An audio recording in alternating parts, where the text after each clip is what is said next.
मैं पूजा पांडे, आप देख रहे हैं मेट्रो दिनांक टीवी न्यूज। आइए देखते हैं आज की खास खबर। भाजपा ने दिंडोची विधानसभा के वार्ड क्रमांक 44 में मुंबई मनपा सरकार की खोली पोल।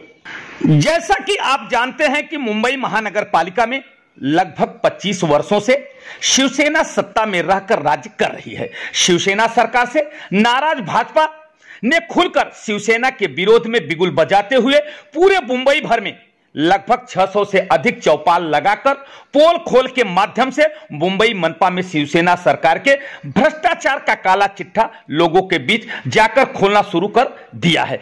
ठीक उसी प्रकार से 29 मई 2022 को वार्ड क्रमांक 44 के एपीजे अब्दुल कलाम चौक त्रिवेणी नगर में पूर्व मुख्यमंत्री देवेंद्र फडणवीस के मार्गदर्शन में पूर्व नगर सेवक विनोद मिश्रा जी के नेतृत्व में मुंबई महानगर पालिका के भ्रष्टाचार की पोल खोल का कार्यक्रम का आयोजन किया गया था, जिसमें प्रमुख वक्ता के रूप में आमदार अतुल भातखलकर सहित कई गणमान्य लोगों ने अपने अपने विचार प्रकट किए। आइए हम देखते हैं मेट्रो दिनांक टीवी न्यूज पर भाजपा नेताओं ने क्या कुछ कहा। एपीजे कलाम साहब के प्रतिमा और उनके मिसाइल के सामने है, जिस मिसाइल से पूरी दुनिया थर्राती है, उस महापुरुष के मिसाइल के सामने बैठे तो इतनी जोरदार आवाज आनी चाहिए कि ये आवाज से पूरा भारत ही नहीं, ये परिसर ही नहीं, पूरी दुनिया गूंजनी चाहिए। तो आप सब लोग आवाज दीजिए मेरे साथ में, बोलो बोलो भारत माता की, बोलो बोलो भारत माता की, छत्रपति शिवाजी महाराज की, छत्रपति शिवाजी महाराज की, बाबासाहेब आंबेडकरांच्या, बाबासाहेब आंबेडकरांच्या, बाबासाहेब आंबेडकरांच्या। आज वार्ड क्रमांक 43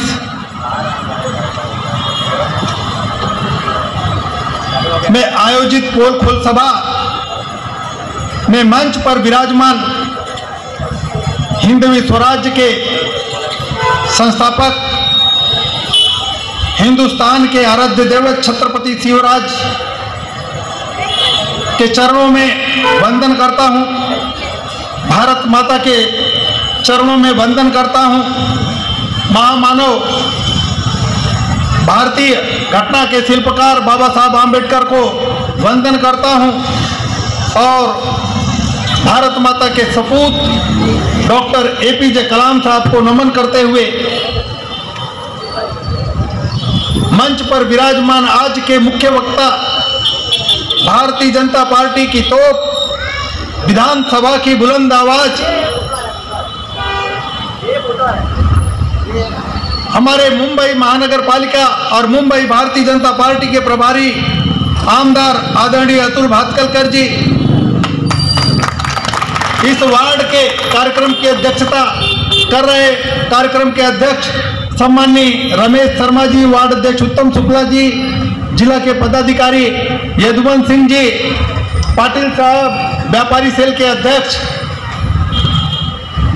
प्रदीप शर्मा जी, डॉक्टर डीएस तिवारी जी, अप्पा बेलवलकर जी, दिवेश यादव जी, नाडार जी, उत्तम शुक्ला जी, पांडे जी, महिला मोर्चा की अध्यक्षा तारा जायसवाल, चंद्रा सिंह, सामने बैठे हुए हमारे सभी भारतीय जनता पार्टी के कार्यकर्ता, कुरार के सभी नागरिक भाइयों और बहनों, सबसे पहले आप सब लोग इतनी बड़ी संख्या में शॉर्ट नोटिस पर आप सब लोग आए, उसके लिए मैं आपका नगर सेवक होने के नाते, आपका सेवक होने के नाते मैं आप सब लोगों का अभिनंदन करता हूं और स्वागत करता हूं।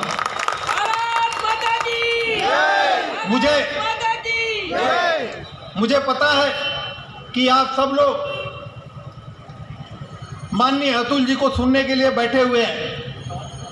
तो अतुल जी और आपके बीच में मैं ज़्यादा समय न लेते हुए जो प्रास्ताविक है, प्रास्ताविक के साथ ही साथ आज ये पोल खोल का कार्यक्रम है, तो आप सब पूरे मुंबई और महाराष्ट्र में शिवसेना और महाविकास आघाड़ी की जो अनैतिक संबंध और जो अनैतिक आघाड़ी है उसके बारे में अतुल जी तो बताएंगे ही, लेकिन आप सब लोग कुरार गांव का पोल खोल सुनना चाहते हैं कि नहीं सुनना चाहते हैं? अगर सुनना चाहते हैं, कौन कौन सुनना चाहता है? दिंडोसी का पोल खोल सुनना चाहते हैं? तो मित्रों, अतुल जी, जब मैं 2017 में यहां पर चुनाव लड़ने के लिए आया तो असंभव से संभव का सफर मैं शॉर्ट में रखने का प्रयास करता हूं। साथ ही साथ में विकास के साथ में किस तरह से विकास में अवरोध पैदा करने का काम वार्ड क्रमांक 43 में शिवसेना के जनप्रतिनिधि, शिवसेना के माजी जनप्रतिनिधि और शिवसेना के कार्यकर्ता, राष्ट्रवादी और कांग्रेस और समाजवादी सभी पार्टी के लोगों ने किया, वो सब मैं रखने का प्रयास करता हूं। जब मैं यहाँ पर आया 2017 में, कुरार के अंदर महानगर की गैस, जो पाइपलाइन की गैस है, यहाँ के बिल्डिंगों में नहीं थी। अतुल जी के यहाँ पूरी मुंबई में पूरा सब जगह घर घर में गैस थी, लेकिन यहाँ पर गैस की लाइन नहीं थी। मैं उस समय सम्माननीय आमदार अतुल भातखलकर जी से बात किया, माननीय मुंबई अध्यक्ष आशीष शेलार जी से बात किया, माननीय मुख्यमंत्री देवेंद्र फडणवीस जी से बात किया, और आप सब लोगों ने माननीय पेट्रोलियम मंत्री धर्मेंद्र प्रधान जी का अपॉइंटमेंट दिया और करीब 7,500 लोगों ने, कुरार के लोगों ने साइन करके दिया। जब वो हस्ताक्षर लेकर के मैं गया पेट्रोलियम मंत्री जी के पास और मंत्री जी को बताया कि हमारे कुरार के अंदर गैस नहीं है, हमारी बहनें गैस के लिए तरस रही हैं, उनको गैस मिलना चाहिए। तो उन्होंने पूछा, विनोद, वहां पे क्या पहाड़ी है? क्या वहां पे पाइप की लाइन नहीं जाती है? क्या वहां पे इलेक्ट्रिक की लाइन नहीं जाती है? मौला, इलेक्ट्रिक की केबल भी जाती है, पानी की लाइन भी जाती है, लेकिन शिवसेना के लोगों की इच्छा शक्ति नहीं है। कुरार को ये आदिवासी पाड़ा ही बना के रखना चाहते हैं और वो इसलिए नहीं चाहते कि गैस आए। तो बोले, अगर विनोद पाइप की लाइन जाती है, इलेक्ट्रिक की लाइन जाती है, तो अगर उसके बावजूद भी नहीं जाती होती, अगर 7,000 लोगों ने आशा रखा है, आकांक्षा रखा है, हस्ताक्षर करके दिया है, अगर 3 पहाड़ी होती तो उसको भी छेद करके कुरार के अंदर गैस पहुंचाता। और मुझे गर्व होता है कि इसी जगह पे भारत सरकार के पेट्रोलियम मंत्री तत्कालीन आदरणीय धर्मेंद्र प्रधान जी ने आकर के गैस लाइन का उद्घाटन किया और आज कुरार में सभी घरों में गैस है। लेकिन गैस आ गई, लेकिन भूलने की आदत है हम लोगों को, क्योंकि अब कुछ लवाड़ लोग जाके घर घर में पत्रक बांट रहे हैं। अतुल जी लोग पत्रक बांट रहे हैं बिल्डिंगों में कि गैस से नगर सेवक का क्या संबंध है? ये तो केंद्र की योजना है, हमारे खासदार ने लाया। अरे भाई, इधर जब उद्घाटन हुआ था 26 जनवरी को, सोसाइटी के लोगों ने किया था, काम चालू हुआ था, उस काम को रुकाने का काम कौन किया था? यहाँ का माजी नगर सेवक गणपत वारिसे ने किया था कि नहीं किया था? किया था कि नहीं किया था? बताओ, कार्यकर्ताओं धमकी दिया था कि नहीं? उन्होंने धमकी दिया था। लेबर को उन्होंने मारा था कि नहीं मारा था? और उसके बाद उस समय सम्माननीय देवेंद्र फडणवीस जी की सरकार थी और जो मुंबई की पुलिस थी, जिसकी प्रतिमा महाविकास आघाड़ी ने गिराने का काम किया, उस समय वो पुलिस अलग थी और गणपत वारिसे को एक कंप्लेंट पे उठा करके पुलिस स्टेशन में ले जाके बिठा दिया और उसने लिख के दिया कि कुरार के हक के लोगों की गैस के बीच में मैं बाधा नहीं बनूंगा। मैंने बोला, अगर बाधा बनेगा तो जेल के अंदर रहेगा। और तो ये पोल खोल करना है। ओमकार के अंदर गैस जा रही थी, वहां पर जाकर के इनको शर्म नहीं आ रही है, पत्रक बांट रहे कि हमने गैस लाया। अरे तुमने तो गैस रुकाया था, तुमने तो घर घर में लोगों को साइन देने से मना किया था, लेकिन कौन से मुंह से बोलते हो गैस नहीं आएगी? सीवर लाइन है, कुरार के अंदर सीवर नहीं थी, सीवर लाइन का आपने उद्घाटन किया। आज पठानवाड़ी जंक्शन से लेकर के संजय नगर और ओमकार सर्विस रोड, फिर यहाँ की प्रपोज्ड लाइन और संतोषी माता नगर, संतोषी माता मंदिर से लेकर के स्टेट बैंक तक, जब गैस और सीवर लाइन वहां तक काम पूरा हो गया, काम चालू हुआ, तो रमेश होटल के इधर सारे पार्टी के नेताओं ने सम्माननीय आमदार महोदय के नेतृत्व में एक मीटिंग बुलाया, उसमें मुझे भी बुलाया गया, बीएमसी के अधिकारियों को भी बुलाया गया, ट्रैफिक के अधिकारियों को भी बुलाया गया।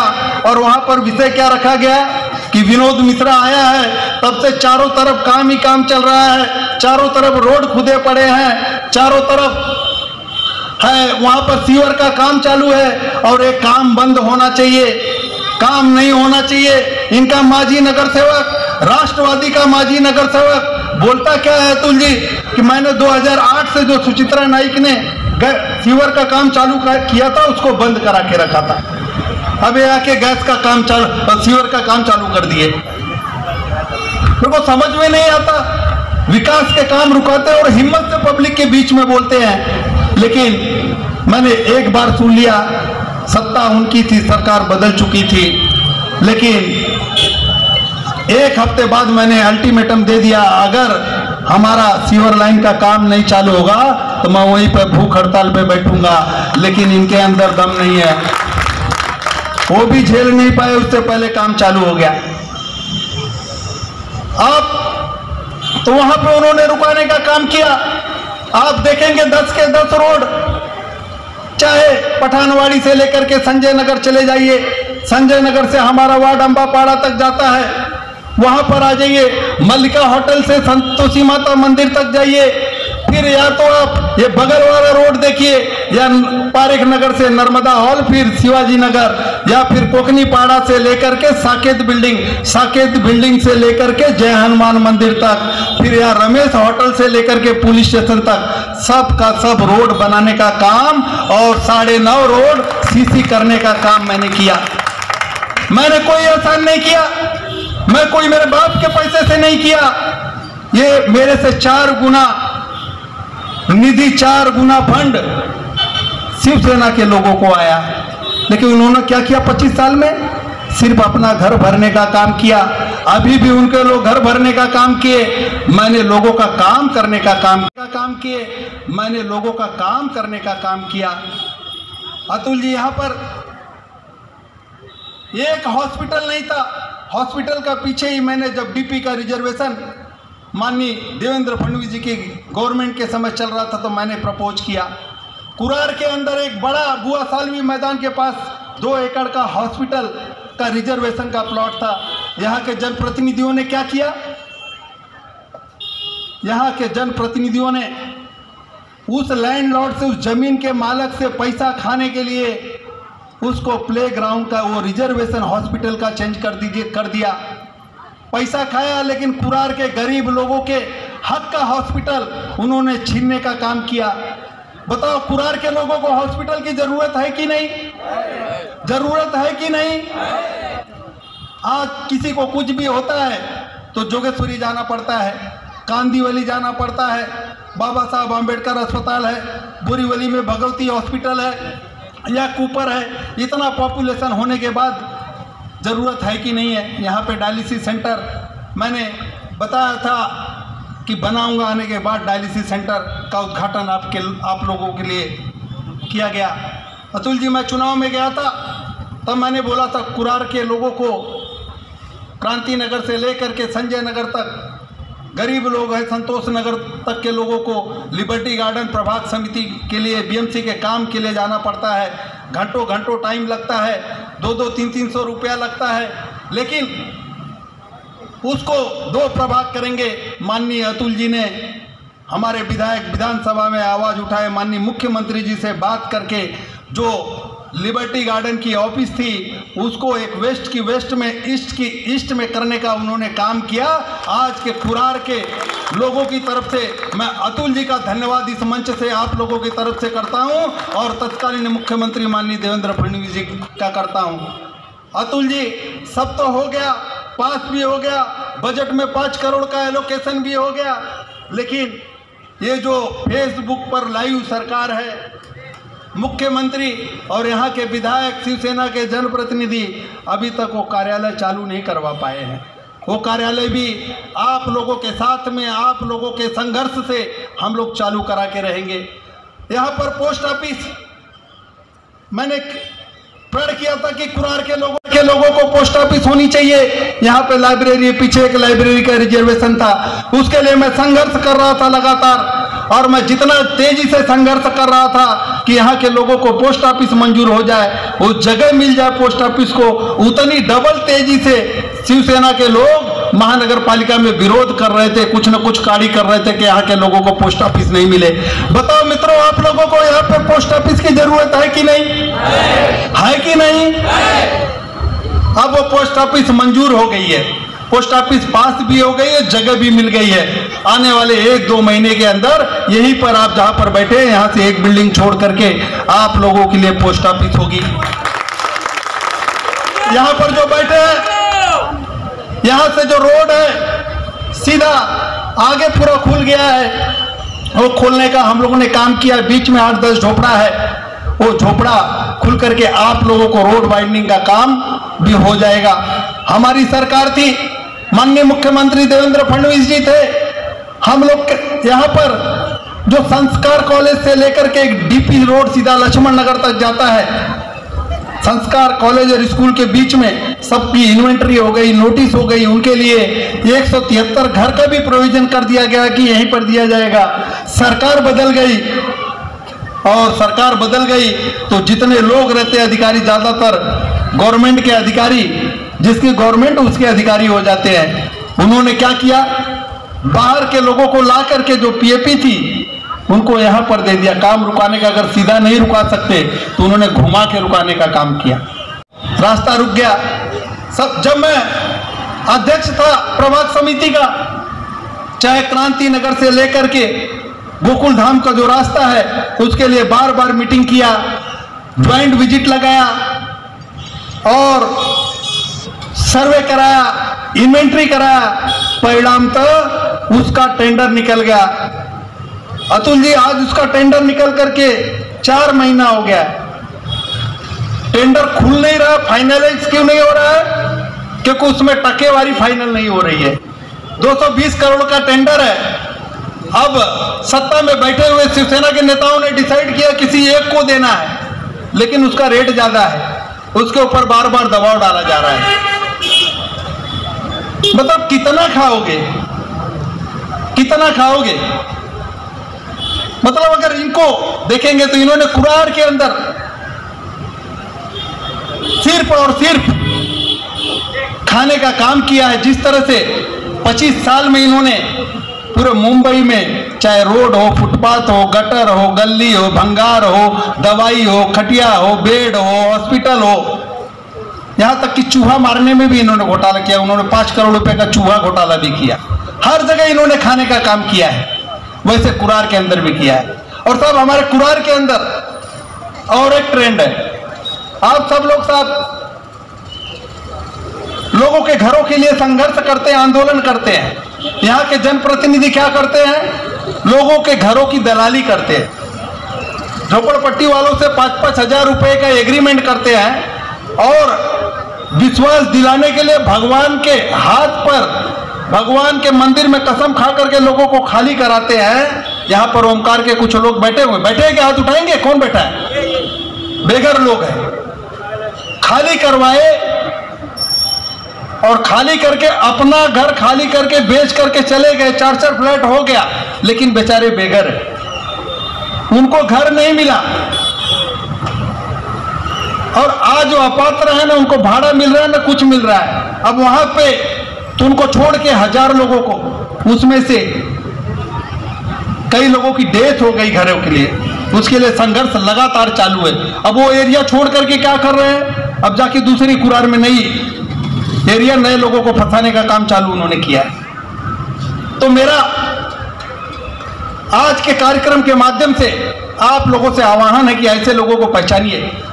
ये लोग आपसे एग्रीमेंट कराते हैं, खाली कराते हैं, फिर अपात्र कराते हैं। जब अपात्र हो जाता है, अब जाके दूसरी कुरार में नई एरिया, नए लोगों को फंसाने का काम चालू उन्होंने किया है। तो मेरा आज के कार्यक्रम के माध्यम से आप लोगों से आह्वान है कि ऐसे लोगों को पहचानिए।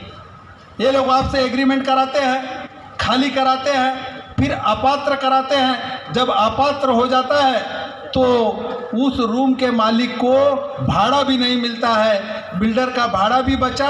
और पात्र करने के लिए यही नेता अपने दलाल रखे हुए हैं, लोगों को 4 लाख से लेकर के 8 लाख तक की कीमत लगाते हैं। कुरार के अंदर साहब 100-150 पीएपी बिक गई, पीएपी लोग ने बेच डाला।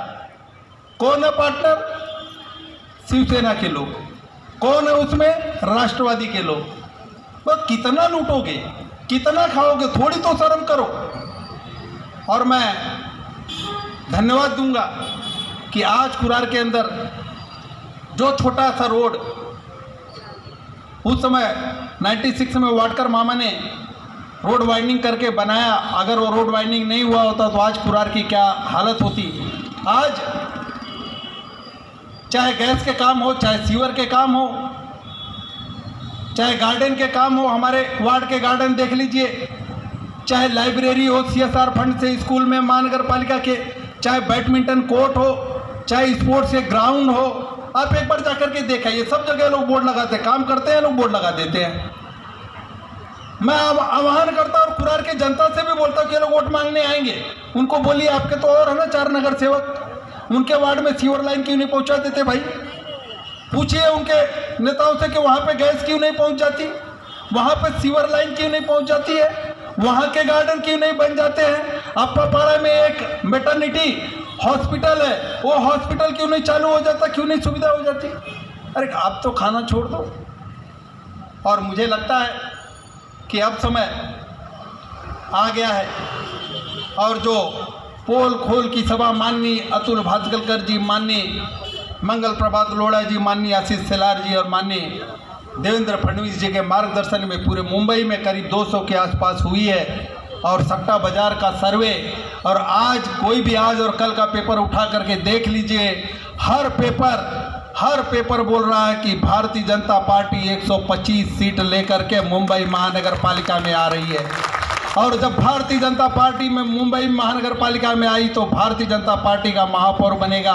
और जो भारतीय जनता पार्टी का महापौर बनेगा, भारतीय जनता पार्टी का सपना नहीं है कि भारतीय जनता पार्टी का महापौर बनाना है, वो जनता का महापौर होगा। आपके हक का रोड, आपके हक का फुटपाथ, आपके हक का गटर, आपके हक का शौचालय, आपके हक का एजुकेशन, आपके हक का जो बिजली का बिल का इन्होंने जो आश्वासन दिया था वो आज तक नहीं पूरा हुआ। सब चीजें पूरा करने का काम अगर कोई करेगा तो भारतीय जनता पार्टी का महापौर करेगा। और मैं इसी के साथ मैं मेरी वाणी को विराम देता हूं। और आज के कार्यक्रम में हम लोग को प्रमुख वक्ता के रूप में भारतीय जनता पार्टी के प्रभारी आदरणीय अतुल भातखलकर जी मिले हैं। आप सब लोगों की तरफ से फिर से मैं उनका स्वागत करता हूं, अभिनंदन करता हूं। धन्यवाद।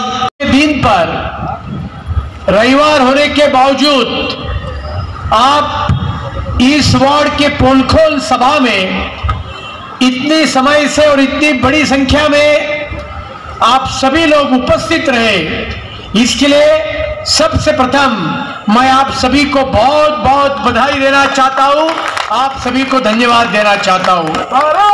माता जी सही में तो माता जी विनोद मिश्रा जी ने अपने वक्तव्य में शिवसेना के 25 बरस के कार्यकाल की पोलखेल के बारे में बहुत सारे बातें कही, लेकिन जब ये पोलखोल का अभियान ये मुंबई भारतीय जनता पार्टी ने चालू किया था, तब उसकी पहली सभा तो हमने पत्राचाल से प्रारंभ किया,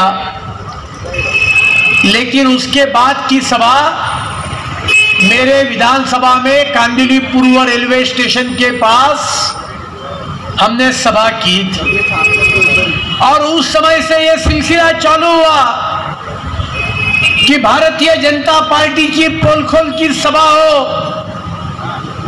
पोलखोल को लेकर हर विधानसभा के अंदर हमने रथ बनाए थे, वो रथ के बीच में बाधा डालने का काम मेरे विधानसभा के कांदिवली के स्टेज को मरोड़ने का काम करने का प्रयास शिवसेना के कई इर्द गिर्द लोगों ने किया था। तो अगले दिन के सभा में मैंने उस दिन जो कहा था उसका ही पुनरुच्चार मैं आज की सभा में करता हूं कि ये भारतीय जनता पार्टी है, हम किसी को छेड़ते नहीं है, लेकिन हमको कोई छेड़ेगा तो उसको हम छोड़ते भी नहीं है। ये भारतीय जनता पार्टी है।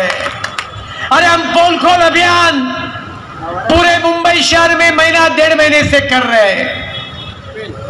इस देश में जनतंत्र है, लोकशाही है। हम पोल खोल के माध्यम से आपके 25 बरस के कार्यकाल का भ्रष्टाचार ये जनता के बीच में जाकर रख रहे हैं। आपके पास कोई मुद्दे होंगे, हम जो भ्रष्टाचार के आरोप लगा रहे हैं इसके बारे में आपको जो कहना है वो आप इसी प्रकार से सवाल लेकर लोगों के बीच में जाकर आपने कहना चाहिए, लेकिन वो कहने की हिम्मत आप में नहीं है, क्योंकि आप जिस हाथ के साथ राज्य के सरकार में बैठे हैं उनके जैसे आपके भी हाथ 25 बरस में भ्रष्टाचार में पूरी तरह से डूबे हैं। इस प्रकार का आपका कार्यकाल बढ़ रहा है। मित्रों, आज की सभा का दिन की दृष्टि से वैशिष्ट्य है कि आज का ये दिन है कि जब मोदी जी ने 2014 में प्रधानमंत्री पद की शपथ ली, उसको 8 बरस पूरे हुए और कल गुजरात में एक सभा में भाषण करते समय मोदी जी ने गर्व से ये कहा था कि 8 बरस इस देश का प्रधान सेवक के नाते मैं जनता की, भारत के जनता की सेवा कर रहा हूं। एक निर्णय, एक भी बात जानबूझकर तो छोड़ो, जानबूझकर भी नहीं, ऐसी हुई नहीं मेरे हाथ से कि जिसके कारण भारत के एक भी नागरिक को अपनी गर्दन नीचे करनी पड़ी। ऐसा एक भी निर्णय मेरे 8 बरस के कार्यकाल में हुआ नहीं। अब आपके 25 बरस का हिसाब रखिए। आपके स्टैंडिंग कमेटी के चेयरमैन यशवंत यादव 2017 में स्थायी समिति के अध्यक्ष बन गए। क्या उनकी हालत है? जेल में। उनके ऊपर इतना अभी तक नहीं गए, जरा राह देखो, सबका हिसाब किताब पूरा हो जाएगा। जो लोगों ने महाराष्ट्र के जनता से धोखाधड़ी करके राज्य की सत्ता जनमत के खिलाफ जाकर खुद के हाथ में ली है, उनका पूरा हिसाब और किताब भारतीय जनता पार्टी आपके आशीर्वाद से करके रहेगी। ये भी मैं आज के दिन पे बताना चाहता हूँ। परसों मुझे किसी ने व्हाट्सएप के ऊपर एक मैसेज भेजा। उसने कहा कि आजकल महाराष्ट्र की सभी हमारी भगिनी ये कहती है कि मेरा बेटा, मेरा लड़का ये कैसा हो तो ये यशवंत जैसा हो। मैंने उसको जवाब में भी कहा कि मतलब ऐसा मत कहिए, मेरी महाराष्ट्र की माता भगिनी ये स्वाभिमानी है, वो अपने पसीने की रोजी रोटी कमाती है और उससे खाती है। लेकिन उसने ऐसा क्यों लिखा? यशवंत यादव, कोरोना के कार्यकाल, आपने तो जिक्र किया नहीं कोरोना के कार्यकाल में, लेकिन मुझे मालूम है कोरोना के कार्यकाल में 2 बरस में विनोद मिश्रा सहित यहां स्टेज पर बैठे हुए भारतीय जनता पार्टी के कार्यकर्ता ये कहां थे? तो आप सबके बीच में रहकर जनता का सेवा करने का काम कर रहे थे।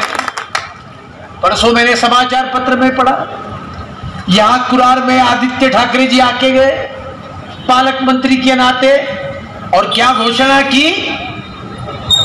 सर्वान्ना पानी। अरे 25 बरस आप राज कर रहे, और 25 बरस के बाद घोषणा कर क्या कर रहे? मागेल त्याला पानी। अरे पानी ये तो मूलभूत समस्या है, मूलभूत गरज है। वो तो आपने 25 बरस पहले ही, पहले 5 बरस में हर व्यक्ति को मुंबई शहर के पानी देने की आवश्यकता थी, लेकिन मैंने उसके next day press statement issue करके ये पूछा कि आजकल आप उपनगर में ये गार्डन का उद्घाटन करने के लिए, पानी की योजना के उद्घाटन करने के लिए आते हैं आदित्य ठाकरे जी, आप तो उपनगर के पालक मंत्री हैं। 2 बरस में जब कोरोना से मेरी आम जनता जूझ रही थी, रोजी रोटी के लिए जूझ रही थी, हॉस्पिटल के बेड के लिए जूझ रही थी, रेमडेसिविर इंजेक्शन के लिए जूझ रही थी, तब 2 बरस में ये पूरे उपनगर के एक भी कोविड सेंटर को, सका पाटिल हॉस्पिटल को आपने विजिट दी है? ये वीडियो मेरे को दिखाओ। ये अतुल भातखलकर राजनीति छोड़ देगा। एक भी वीडियो नहीं है, एक भी फोटो नहीं है। अरे नेता तो वो होता है जब मेरी जनता संकट में होती है तब जनता के बीच में जाकर, जो जनता के बीच में खड़ा होता है उसको नेता कहते हैं। आप तो 2 बरस मुख्यमंत्री और पालक मंत्री अपने घर में बैठे थे। कौन घूम रहा था मुंबई में? कौन घूम रहा था? हमारे महाराष्ट्र के नेता माजी मुख्यमंत्री देवेंद्र फडणवीस, विपक्ष के नेता, और उन्होंने उसी समय ऐलान किया था कि यदि दुर्दैव से मेरे को कोरोना हो जाएगा तो मैंने मेरे घर वालों को बोल के रखा है कि मेरे को कोई भी निजी अस्पताल में भर्ती मत कराओ। कोरोना होगा तो मेरे को सरकारी अस्पताल में भर्ती करो, क्योंकि सरकारी अस्पताल के ऊपर जो मेरी आम जनता वहां जा रही है उनका भी भरोसा बढ़ना चाहिए। और दुर्दैव से कोरोना उनको हुआ तो जसलोक या जे हॉस्पिटल में, सेंट जॉर्ज हॉस्पिटल में भर्ती होने का काम देवेंद्र जी ने किया। और आपने राज्य सरकार का जिक्र किया, ये महाविकास आघाड़ी है। ये महाविकास आघाड़ी नहीं है, ये महाविनाश आघाड़ी है। इनके मंत्रियों का परसों रिपोर्ट कार्ड आया। कितने मंत्री थे? 32। ये 32 मंत्री कोरोना के 2 बरस में हॉस्पिटल में भर्ती हुए, और इनका बिल कितना आया? नहीं, इतना कम का 6.5 करोड़, 15 करोड़ से भी ज्यादा। अभी मैंने तो कोरोना के ट्रीटमेंट का बिल कभी 4-5 लाख रुपए से ज्यादा देखा नहीं। किसी का आता था तो मेरे पास कंप्लेंट करते थे तो वो डॉक्टर और मैं तो तुरंत वो 3-4 लाख रुपए कम हो जाता था। लेकिन इनका करोड़ों रुपए का बिल, ब्रिज कैंडी, जसलोक, बड़े बड़े हॉस्पिटल। अभी कोरोना हुआ था या और कुछ हुआ था पता नहीं अपने को, क्योंकि इनके मंत्री भी ऐसे हैं, 3-3 औरतें घूमती हैं कि ये मेरा ही पति है, मेरा ही पति है, मेरा ही पति है।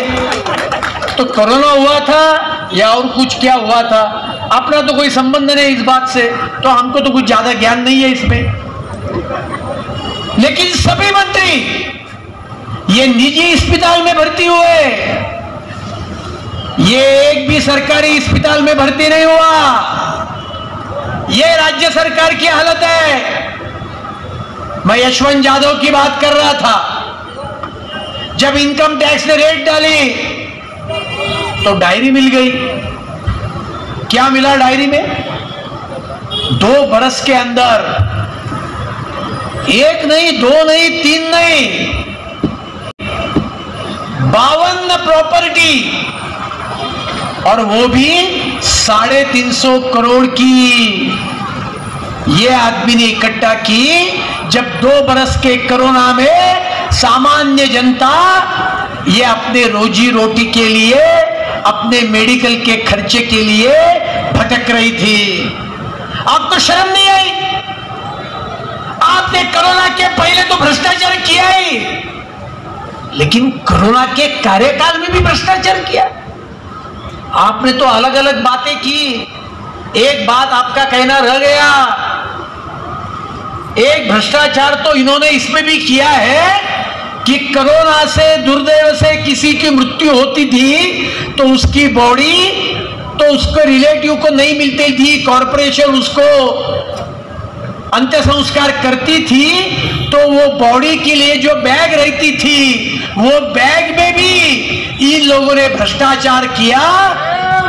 मृताच्या टोळीवरचं लोणी खाणं याचा खरा अर्थ काय हा या शिवसेनेच्या लोकांनी या कोरोनाच्या काळात दाखवला। इनका दिमाग ही उल्टा चलता है। कोरोना में टेंडर नहीं निकाला और क्या क्या बातें की। मोदी जी ने सब दिया, वेंटिलेटर दिया, बेड्स दिए, वैक्सीन दिया, और आपने तो इधर के कुरार के बातों का जिक्र किया कि कितना विकास कुरार के अंदर आपने एक वार्ड में किया। उन्होंने कोविड में क्या किया? क्या एक वैक्सीनेशन सेंटर चलाया? ये मुंबई महानगर पालिका है, किसके पैसे से? ये मुंबई के 1.25 करोड़ जनता के पैसे से है। कितने डिपॉजिट है आपको मालूम है? ये मुंबई महानगर पालिका के पास आज के तारीख में 80,000 करोड़ के डिपॉजिट्स है। आप मेरे को भी बोलेंगे कि 80,000 करोड़ का आंकड़ा लिखो, तो मेरे को भी नहीं आएगा, सिर्फ यशवंत यादव को आएगा, मेरे को तो नहीं आएगा। अब ये 80,000 करोड़ का सालाना बैच ये मुंबई महानगर पालिका को कितना मिलता है? 1600 करोड़। ये हर बरस का बैच है। ये 2 बरस में तोकते तूफान आया कि नहीं आया? निसर्ग तूफान आया, लोगों के घर में पानी गया, आप में से किसी को मदद मिली? 1 रुपया मिला? कोविड के समय क्या बोला? हम वैक्सीन आपको फ्री में देंगे। नरेंद्र मोदी जी की वैक्सीन हमको नहीं चाहिए, ये मोदी जी की वैक्सीन है। राज्य के मुख्यमंत्री आपने क्या कहा? Facebook live. अब वो फेसबुक लाइव है, लेकिन सरकार डेढ़ है, सरकार मर गए, सरकार है ही नहीं। ये अजब और गजब मुख्यमंत्री है। 2 बरस राज्य के मंत्रालय में गए ही नहीं, 2 बरस। यदि विनोद मिश्रा अपने कार्यालय में 2 बरस नहीं जाते थे तो आप क्या करते थे? इनकी प्रशंसा करते थे। ये राज्य के पहले मुख्यमंत्री है, गए नहीं 2 बरस, मंत्रालय भी गए नहीं, अपने घर से ही सब काम किया। राज्य में सरकार नाम की चीज है ही नहीं। तोकते तूफान आया, निसर्ग तूफान आया, और एक कह दिया फेसबुक लाइव में कि मोदी जी का वैक्सीन वैसा बुरा नहीं है, लेकिन ते काय अगदी म्हणजे ते परत पाठवून दिली। याद करो, शुरुआत में वैक्सीन की आलोचना होती थी। भारतीय जनता पार्टी के लोगों ने तो बसेस चलाकर वैक्सीन दिया, और महानगर पालिका ने क्या किया? ग्लोबल टेंडर निकाला। कि पूरे दुनिया में हम जाएंगे और हम वैक्सीन का टेंडर निकालेंगे, क्योंकि हम वैक्सीन फ्री ऑफ चार्ज देंगे। जब ग्लोबल टेंडर निकाला तो एक भी कंपनी ने इनका ग्लोबल टेंडर भरा ही नहीं। मोदी जी ने बोला निकालो, आप टेंडर निकालो, आप जाओ वैक्सीन लेके आओ। जब इन्होंने इंक्वायरी किया कि ग्लोबल टेंडर निकाला और ये दुनिया के जो बड़ी बड़ी 6-7 कंपनी है, वो कंपनी ने, एक कंपनी ने भी टेंडर भरा नहीं। तो कारण पूछने के बाद ये 6-7 कंपनियों ने कहा कि हमने आपका टेंडर भरा नहीं क्योंकि आपके मुंबई महानगर पालिका की क्रेडिबिलिटी नहीं है। आपने कहा टक्केवारी, कमीशन, उसके बिना कोई नहीं। वो बचपन में कहानी थी ना मराठी में, तिया तिया दार उघड, मराठी में। तसं मुंबई महानगरपालिकेच्या तिजोरीच्या दरवाजा कसे उघडतात? Commission, commission, commission, 10% commission, 20% commission. ये यशवंत यादव की डायरी मिली, क्या लिखा है? मातोश्री 2 करोड़। ये आधुनिक श्रावण बाळ है, लेकिन कलयुग का श्रावण बाग है। अभी यहां बैठे हुए आप सभी लोगों ने और यहां के भी लोगों ने, मेरे सहित हर एक ने अपनी मां की सेवा की है। हॉस्पिटल में भर्ती करना पड़ा होगा, कुछ लेके देना पड़ा होगा। तो यहां बैठे हुआ ऐसा कोई है क्या? अपने डायरी में लिखा है कि मैंने आज मेरे मां को हॉस्पिटल में भर्ती किया, 10,000 रुपया उसका खर्चा आया, ऐसा लिखा है? नहीं लिखा ना। यह कलयुग का श्रावण बाळ है। उसने लिखा मातोश्री 2 करोड़। उसके बाद लिखा मातोश्री 50 लाख की घड़ी। मेरे को तो जिंदगी में पहली बार मालूम पड़ा 50 लाख की घड़ी भी होती है। उसके बाद लिखा एम ताई, क्या ना कई कोटी रुपए। हाँ, इतना कम? 50 लाख, ठीक है 50 लाख। और केबल मैन, उसको भी कई करोड़ रुपया। अभी उनके परसों इंक्वायरी हुई ईडी में, तो बोले वो रिसोर्ट मेरा है ही नहीं। फिर भी ईडी मेरे को आके पूछ रही है तेरा नहीं है ना, और ईडी बोल रही है तेरा है।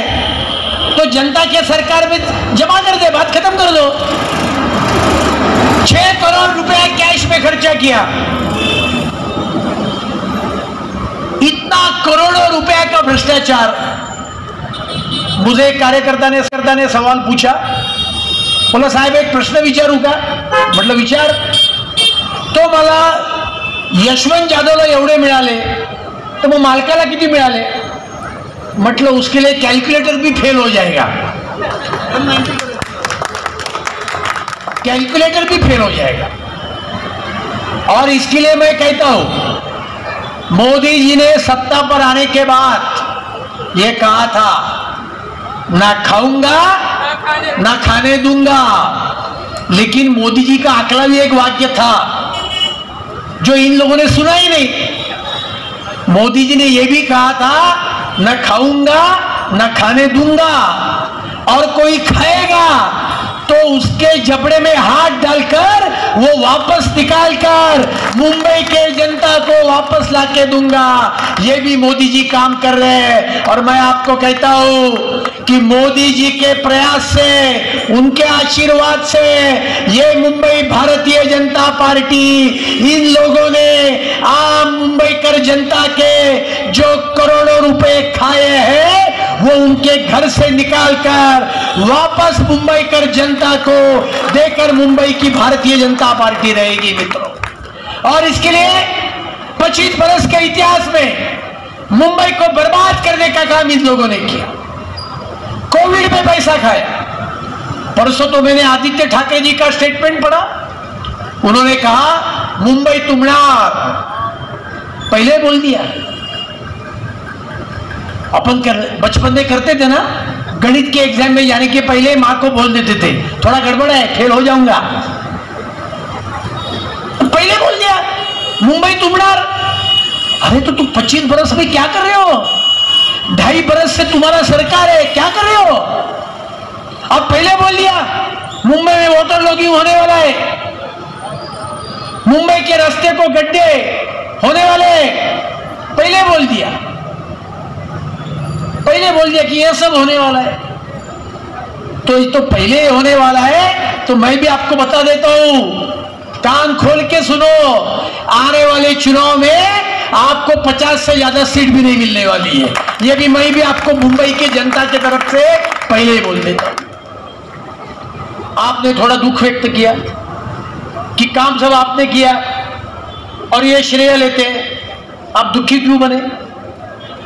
अरे पूरे मुंबई में और महाराष्ट्र में यही चल रहा है। मेट्रो ने चालू किया, देवेंद्र फडणवीस ने चालू किया, उद्घाटन किसने किया? उद्धव ठाकरे जी ने किया।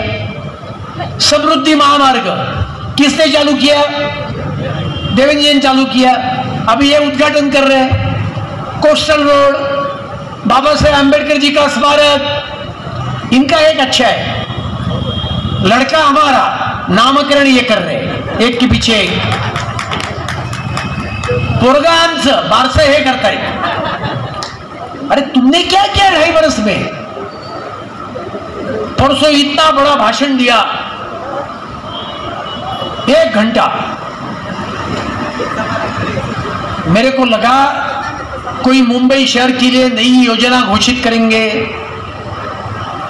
मुंबई के लिए कुछ ज्यादा पैसा देंगे, तो 1 घंटे में 58 मिनट ये देवेंद्र फडणवीस और भारतीय जनता पार्टी के ऊपर ही थे। अरे आपने 2.5 बरस में क्या काम किया? आपने वैक्सीन फ्री में क्यों नहीं दे सके?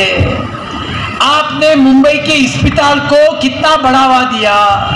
सका पाटिल अस्पताल, उसकी आपने हालत क्यों नहीं सुधरी? मैं तो 2 घंटा भाषण करूंगा के सभा में। सका पाटिल और दूसरा अपर गोविंद नगर का देसाई हॉस्पिटल, मैंने मेरे फंड से कोविड के समय 1 करोड़ रुपया ये कॉरपोरेशन को वहां वेंटिलेटर और बाकी के बातों के लिए दिया था। तालियां मत बजाओ। अरे बाबा 1 बरस हुआ, ये महापालिका के लोग टेंडर भी नहीं निकालते। कारण ये है, बोलते कोई अच्छा आदमी आता ही नहीं, बोलते कमीशन वाला आता नहीं है। और इसके लिए ये 25 बरस का काला इन लोगों का काम, इन्होंने किया भ्रष्टाचार, मुंबई की बर्बादी, मुंबई के जो विकास काम देवेंद्र फडणवीस जी ने चालू किया था, मेट्रो से लेकर कोस्टल रोड से लेकर सभी मुंबई के काम, यह सभी कामों को एक ही काम किया कि स्थगिति देने का काम किया, मुंबई को बर्बाद करने का काम किया। और आज की सभा के माध्यम से मैं इतना ही कहूंगा कि ये सभी काम का हिसाब हम तो पूछेंगे, लेकिन जनता भी पूछेगी। मैंने पत्राचाल का जिक्र किया था, ये पत्राचाल का इतिहास, ये तो कुरार है, मराठी लोगों का गढ़ है, कोकणी पाड़ा भी है। और शिवसेना की राजनीती तो मराठी माणसाच्या न्याय हक्कांसाठी कोण राहत होतो पत्राचाळी? 1970 साली गोरेगाव पश्चिमेला पत्राचाळ म्हणजे म्हाडाच्या जागेवर 672 लोक मराठी लोकांची घरं बांधली गेली। 2008 मध्ये या पत्राचाळीच्या पुनर्विकासाचा प्रकल्प निर्माण केला गेला। कोण होता? गुरु आशिष कन्स्ट्रक्शन। कोण होतं गुरु आशिष कन्स्ट्रक्शन मध्ये? प्रवीण राऊत। प्रवीण राऊत कोणाचा साथीदार? संजय राऊत। कुरारमध्ये सुद्धा अनेक रिहॅबचे प्रोजेक्ट रखडले असतील, पण पत्राचाळीचा रिहॅबचा प्रोजेक्ट कसा रखडला? बाकीच्या सर्व ठिकाणी सेल पण रखडतो, रिहॅब पण रखडतो, पण पत्राचाळीत कारण मराठी माणसाचा प्रोजेक्ट होता ना, त्या ठिकाणी सेलचे दोन्ही टॉवर उभे राहिले, ते विकले गेले, तिथे लोक राहायला आली, पण 672 मराठी कुटुंब त्यांचा रिहॅबचं टॉवरचं काम हे आजही त्या ठिकाणी झालेलं नाहीये. आणि जो प्रवीण राऊत ज्याला ईडीने आज तुरुंगात टाकलंय या पत्राचाईच्या प्रोजेक्ट मधनं, तो जेव्हा 2013ला बाहेर पडला तेव्हा त्याने त्या सेल कंपोनंट टॉवरचे ते विकले आणि या वाधवांकडनं 95 कोटी रुपये हे स्वतःच्या खिशात घातले. हे तुमचं मराठी प्रेम. आजही 672 मराठी कुटुंब आजही रस्त्यावर आहेत, त्यांना भाडं मिळत नाहीये. त्या प्रकल्पाला चालना देण्याचं काम हे कोणी केलं असेल तर ते देवेंद्र फडणवीस जेव्हा मुख्यमंत्री झाले तेव्हा देवेंद्रजींनी विशेष बाब म्हणून त्या प्रकल्पाला मान्यता दिली. आणि त्यामुळे मी आजच्या दिवशी सांगू इच्छितो, तुम्ही मराठीचे मारेकरी, तुम्ही हिंदुत्वाचे मारेकरी आणि तुम्ही मुंबईच्या विकासाचे मारेकरी म्हणून तुमची मुंबईच्या इतिहासात ही यापुढे नोंद केली जाईल. तुम्ही मुंबईला बर्बाद केलात, तुम्ही हिंदुत्वाशी प्रतारणा केलीत, तुम्ही मराठी बाड्याशी प्रतारणा केलीत. येणाऱ्या महानगरपालिकेच्या निवडणुकीत मुंबईकर जनता तुम्हाला क्षमा करणार नाही एवढंच सांगतो. आणि पुन्हा एकदा तुम्हाला सगळ्यांना धन्यवाद देतो आणि माझे 2 शब्द समाप्त करतो. प्रभु से भी जाके आज मिलना पड़ा उनके ऑफिस में और 3 दिन का समय लिए. मुझे देखने के बाद यह लगता है कि अब 43 के लोग ऊब चुके हैं. अब यहाँ से नगर सेवक के तौर पे नहीं, अब पहले हमको लगता है कि अब विनोद जी यहाँ से नगर सेवक बनेंगे कि विधायक बनेंगे, ये लोग सोचने के लिए अब मजबूर हो गए हैं. पूरे डिंडोसी विधानसभा में हर वार्ड के लोग अब यही एक ही चर्चा करते हैं कि विनोद जी नगर सेवक बनने लाए नहीं हैं, वो अगर हैं तो विधायक बनने लाए हैं. उनको पूरे विधानसभा में का प्रतिनिधित्व मिलना चाहिए. ऐसे नेता के कार्यक्रम में अगर हम लोगों को बोलने का मौका मिलता है. जय हे भारत भाग्य विधाता, पंजाब सिंध गुजरात मराठा द्राविड़ उत्कल बंग, विंध्य हिमाचल यमुना गंगा उच्छल जलधि तरंग. तब शुभ आशीष मांगे, तब शुभ आशीष मांगे, गाए तब जय गाथा.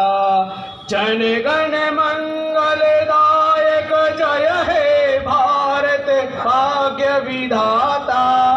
जय हे जय हे जय हे जय जय जय जय हे. भारत माता की, भारत माता की.